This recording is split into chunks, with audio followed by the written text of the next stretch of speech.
Hello friends, સ્વાગત છે આપનું મારા રસોડાના કાઠિયાવાડી સ્વાદમાં. હું ભાવનાબેન રાઠોડ આજે આપના માટે સ્પેશિયલ કાઠિયાવાડી રેસીપી લઈને આવી છું. તો ચાલો શરૂ કરીએ કાઠિયાવાડી ખેરો અને બાજરીના રોટલા. તો પહેલાં તો આપણે ખેરો બનાવશું. ખેરો બનાવવા માટે મેં અહીંયા 1 લીટર જેટલી છાશ લીધેલી છે. છાશ ખાટી હોય તો વધારે સારું. મેં અહીંયા ખાટી છાશ જ લીધેલી છે. તાજી છાશમાં બનાવશો તો જે આપણે ખેરાનો સ્વાદ જોઈએ છે, સ્પેશિયલ કાઠિયાવાડી સ્વાદ, એ સ્વાદ થોડો ઓછો આવશે. એટલે બને ત્યાં સુધી આપણે ખાટી છાશનો જ ઉપયોગ કરવાનો છે. મેં 1 દિવસ પહેલાંની છાશ લીધેલી છે. હવે આ છાશમાં હું 2 ચમચી બેસન ચણાનો લોટ ઉમેરું છું અને ચણાનો લોટ આપણે સરસ મિક્સ કરી લેશું.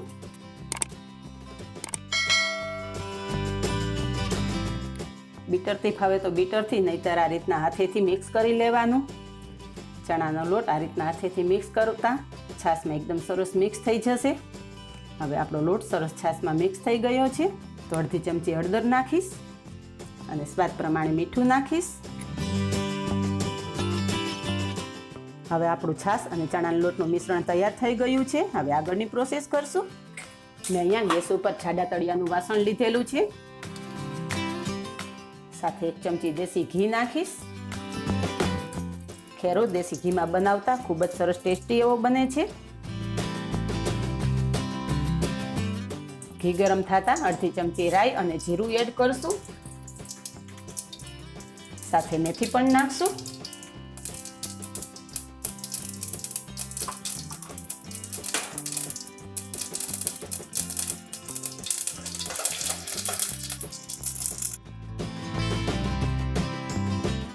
અહીંયા તજ લીધેલું છે, 5 લવિંગ લીધા છે, 1 દગડ ફૂલ, બાદિયા કહેવાય છે દગડ ફૂલ, 1 મરચું બારીક ચોપ કરીને લીધેલું છે, લસણ બારીક ખાંડીને લીધેલું છે, સાથે આદુ અને 8 થી 10 પાન લીમડાના લીધા છે. હવે આ બધી વસ્તુ આપણે વઘારમાં એડ કરી દઈશું. હવે ગરમ ઘીમાં તજનો ટુકડો એડ કરશું, લવિંગ સાથે બાદિયા અને મીઠા લીમડાના પાન એડ કરી દઈશું. સાથે મરચાં, લસણ અને આદુ પણ એડ કરી દઈશું. આ બધું એક વખત સરસ આપણે મિક્સ કરી લેશું.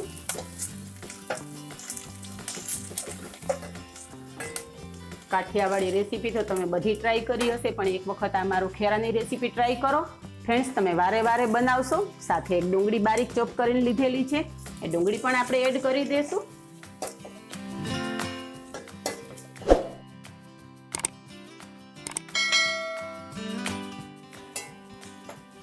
હવે તમે જોઈ શકો છો આપણી ડુંગળી પણ સરસ ગોલ્ડન બ્રાઉન થવા આવી છે.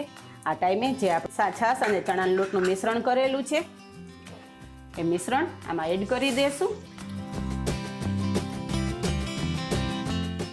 હવે વાસણમાં થોડું પાણી નાખી અને આપણે આ છાશના મિશ્રણમાં એડ કરી દઈશું.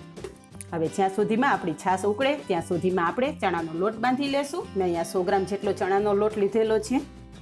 તો ચણાનો લોટ એક બાઉલમાં એડ કરશું. મેં ચાળીને લીધેલો છે લોટ. સાથે એમાં હવે આપણે મસાલા કરશું. મસાલા માટે 1 ચમચી લાલ મરચું પાવડર એડ કરીશ, 1 ચમચું ધાણા જીરું પાવડર છે, અડધી ચમચી હળદર છે અને સ્વાદ પ્રમાણે મીઠું નાખશું.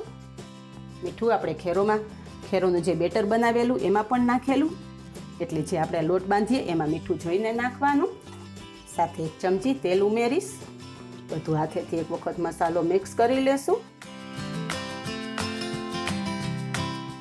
મસાલો મિક્સ કરી લીધું. પાણી થોડું થોડું નાખી અને સરસ આપણે લોટ બાંધવાનો છે. પાણી જોઈને નાખવાનું, કારણ કે ચણાના લોટમાં પાણી બહુ જ ઓછું જોતું હોય છે. અડધા કપ જેટલા પાણીમાં જ આપણો આ લોટ બંધાઈ જશે. જેવું આપણે ગાંઠિયા માટે લોટ બાંધીએ છીએ એ જ રીતનો આપણે લોટ અત્યારે તૈયાર કરવાનો છે. હવે આપણો લોટ તૈયાર છે. મેં અહીંયા ગાંઠિયા માટેનું મશીન લીધેલું છે. એ મશીન આપણે તેલથી ગ્રીસ કરી લેશું.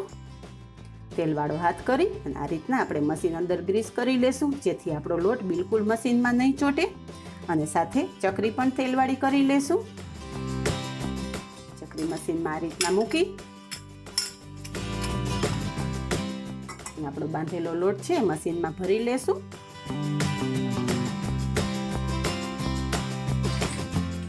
તમે જોઈ શકો છો થિકનેસ આપણે આટલી જ રાખી છે.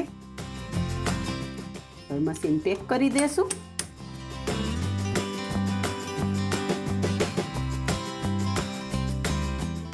આપણો લોટ મશીનમાં ભરી અને તૈયાર છે.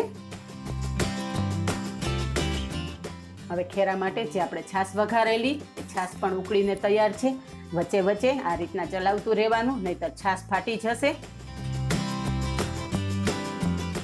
હવે આપણી આ છાશ ઉકળે છે અને આ ઉકળતી છાશમાં જ આપણે ગાંઠિયા પાડવાના છે. આમાં જ આપણા ગાંઠિયા બફાઈ જશે. ગેસની ફ્લેમ થોડી ધીમી કરી નાખું છું. હવે ઉકળતી છાશમાં જ આપણે આ રીતના ગાંઠિયા પાડી દઈશું.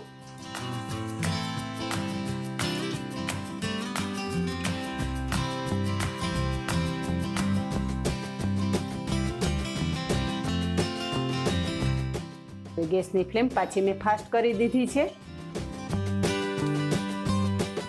આ જ રીતના આપણી છાશ ઉકળતી રહેશે અને આપણે આ ગાંઠિયા પાડેલા છે એ ગાંઠિયા પણ એમાં બફાતા રહેશે. હવે આ ટાઈમે આપણે બિલકુલ આમાં ચમચો અડાડવાનો નથી. જો આપણે ચમચો અડાડશું તો જે આપણે છાશમાં ગાંઠિયા પાડેલા છે એ ગાંઠિયા ચોંટી જશે. ગેસની ફ્લેમ ધીમી કરી નાખું છું, જેથી આ જ રીતે છાશ ઉકળતી રહેશે અને છાશમાં આપણા ગાંઠિયા બફાતા રહેશે. તો ફ્રેન્ડ્સ, છે ને એકદમ નવી જ રેસીપી. તો આ જ રીતે તમે કાઠિયાવાડી રેસીપી ફોલો કરતા રહો અને મારા ચેનલને લાઇક, શેર અને સબસ્ક્રાઈબ કરો. પાસે રહેલું બેલ પ્રેસ કરો, જેથી મારા નવા વિડીયો સૌથી પહેલાં આપને મળે. ફ્રેન્ડ્સ, આપના સપોર્ટથી જ આપણી ચેનલ અહીં સુધી પહોંચી છે અને હજી પણ આશા રાખું છું કે તમે મને આવો જ સપોર્ટ આપતા રહેશો, જેથી મારી ચેનલ આગળ વધતી રહે. ફ્રેન્ડ્સ, એક તમને ખાસ ટિપ્સ આપું. તમે આ રીતના દૂધપાક બનાવો કે ખીર બનાવો કે કઢી બનાવો કે આ રીતના ખેરો બનાવો, જો તમારી વસ્તુ ઉભરાતી હોય તો આ રીતના એક ચમચી સાઈડમાં ઊભી રાખી દેવાની, જેથી બિલકુલ ઉભરાશે નહીં અને કોઈ વસ્તુ બહાર નહીં આવે. તમે જોવો છો ગેસ ફાસ્ટ કરું છું તો પણ એ વસ્તુ ઉભરાઈ અને બહાર નથી આવતી. આ ટિપ્સ ખાસ ફોલો કરજો. આવી જ નવી નવી રેસીપી મેળવવા માટે હંમેશા મારી ચેનલ જોતા રહો. અને ફ્રેન્ડ્સ, તમારી કમેન્ટ ખાસ જરૂરી છે. તમે મને કમેન્ટ કરશો તો કમેન્ટને આધારે તમારા માટે કોઈ પણ કાઠિયાવાડી રેસીપી બનાવશું. જોયું ને ફ્રેન્ડ્સ, આપણે એક ચમચી રાખવાથી આપણું ખેરો ઉકળે છે પણ એ ઉભરાઈને બહાર નથી આવતો. હવે આપણા છાશમાં નાખેલા ગાંઠિયા થોડા ચડવા આવ્યા છે તો આપણે ચમચાથી હળવા હાથે જ ઉપર નીચે કરી દેશું, જેથી બધું એક સરખું ચડી જશે. હવે તમે જોઈ શકો છો કે આપણા ગાંઠિયા સરસ પાકી ગયા છે. એટલે ચમચો અડાડતા પણ એકબીજા સાથે ચોટતા નથી અને આ રીતના સરસ છૂટા પડે છે. જુઓ, થયા છે ને એકદમ છૂટા ગાંઠિયા. હવે આ જ રીતે આપણે આ છાશની અંદર જ આ ખેરામાં ગાંઠિયા ઉકળવા દેશું અને આપણી ચમચી અંદર છે, જેથી આપણો ખેરો બિલકુલ ઉભરાઈને બહાર નહીં આવે. હવે આપણા ખેરામાં રહેલા ગાંઠિયા સરસ બફાઈ ગયા છે. છાશમાં નાખેલા ગાંઠિયા બફાતા 15 થી 20 મિનિટ તો ઓછામાં ઓછી લાગે જ. એક વખત ચેક કરી લેવાનું. ગાંઠિયા બફાઈ ગયા છે, તમે જોઈ શકો છો. બધા એકદમ છૂટા ગાંઠિયા થઈ ગયા છે, એટલે ગાંઠિયા આપણા સરસ બફાઈ ગયા છે. જો કાચા હોય તો તમે આ રીતના પ્રેસ કરશો તો લોટની જેમ ભેગું થઈ જશે. આ ગાંઠિયા આપણા સરસ બફાઈ ગયેલા છે. તો હવે આપણે ખેરામાં થોડો આપણે ગોળ એડ કરશું. ગોળ નાખવો બિલકુલ ઓપ્શનલ છે, પણ ખાટી છાશ આપણે લીધેલી છે એટલે ખટાશને બેલેન્સ કરવા માટે થોડી ગળાશ જરૂરી છે. તો હું 2 ચમચી જેટલો ગોળ ઉમેરું છું અને હવે આપણી ચમચી પણ કાઢી લેશું. ચમચી આપણા ખેરાને બિલકુલ ઉભરાવા નથી દીધો. જોયું ને ફ્રેન્ડ્સ, આ ટિપ્સ તમે ખાસ ફોલો કરજો. હવે આપણો ખેરો બફાઈ અને તૈયાર થઈ ગયો છે. ગેસ બંધ કરી દઉં છું અને થોડી ધાણા ભાજી એડ કરી દઈશું આપણે. તો ફ્રેન્ડ્સ, એક વખત ચોક્કસ ટ્રાય કરજો, તમારી ફેમિલીને ખૂબ જ પસંદ આવશે. ખેરો સાથે સર્વ કરેલો રોટલો જે પોચો રૂ જેવો તો છે જ, સાથે ફૂલીને દડા જેવો થાય છે. એની લિંક તમને ડિસ્ક્રિપ્શન બોક્સમાંથી મળી રહેશે અને ઉપર કાર્ડ પર ક્લિક કરવાથી પણ તમને લિંક મળી રહેશે. તો એ રોટલાનો વિડીયો જોઈ લેવો, એવો જ રોટલો બનાવો અને મને કમેન્ટમાં જણાવજો કે આપને મારા રોટલાની અને ખેરાની રેસીપી કેવી લાગે છે. તો તૈયાર છે આપણી સ્પેશિયલ કાઠિયાવાડી વાનગી ખેરો અને બાજરીના રોટલા. સાથે મેં ઠંડી ઠંડી છાશ, ગોળ અને આથેલા મરચાં સર્વ કરેલા છે. ફ્રેન્ડ્સ, એક વખત આ ડિશ ટેસ્ટ કરો તો તમે બીજી બધી વાનગીઓ ભૂલી જશો. તો આજે ટ્રાય કરો અને મને કમેન્ટમાં જણાવો કે આપને મારી સ્પેશિયલ કાઠિયાવાડી રેસીપી કેવી લાગી. તો આજે બસ આટલું જ. મળીએ નેક્સ્ટ વિડીયોમાં. ફ્રેન્ડ્સ, તમારી કમેન્ટને આધારે આપણે નવા વિડીયો બનાવશું. તમારી સ્પેશિયલ કાઠિયાવાડી રેસીપી કંઈ જોવી હોય તો મને કમેન્ટમાં જાણ કરો, જેથી હું તમારા માટે નવી રેસીપી બનાવું.